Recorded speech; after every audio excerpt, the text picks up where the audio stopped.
would you mind coming and joining us for a moment? Sara is cringing inside more than you can possibly believe, because we have some news to share with you today. It's been quite a while since this area had a curate, I think, so you may have forgotten that curates don't go on forever. And I'm delighted to share with you some news for Sara. She has been offered a new role within the diocese to start in the new year. So we'll be congratulating her in a moment, but we'd love to hear what that new role is. Sara, can you share a bit of that with us? Thank you, Richard. It's really quite an exciting development. The diocese has received a huge amount of funding to set up some new evangelism streams within Bangor Diocese, concentrating around 3 particular areas. Pilgrimage is one of them, the Welsh language one is another, and some social enterprise things are another.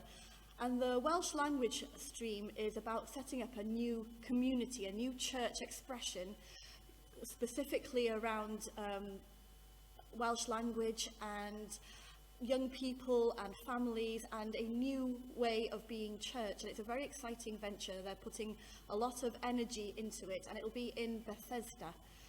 So that community there will be a focus for a new expression, a new emerging of a church coming from its community and raising people up who are discerning their vocations and looking to be part of a church family. So I'm extremely honoured, and it's been a huge surprise to me to be chosen after interviews and things to be taking the lead in that. So please pray for that venture, for the whole project, and for me particularly when I move next year. I'm going to miss you all, and I'm going to stop now so I don't get quite emotional about it. Okay.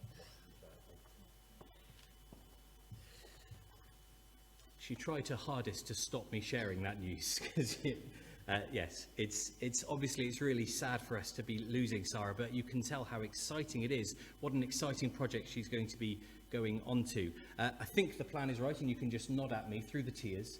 You can nod at me. You're going to be starting the role in the new year, but only part-time. Yeah, I'm still living here. And yes, actually still living here, so part-time with us and part-time in the new role in the new year, and then around about Easter time, probably after Easter, starting full-time in the new role. So she's not disappearing quickly. She's on a bit of a bungee cord for now, and we're going to keep pulling her back. Can I ask you to congratulate Sara? We're going to pray for her in a moment, but I think it's entirely appropriate. Let's give her a round of applause.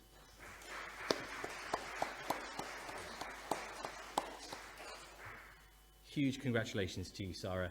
We really look forward to seeing how your ministry develops and continues in that new role, and we're very excited about what that project might bring to the life of the diocese and the church in this area.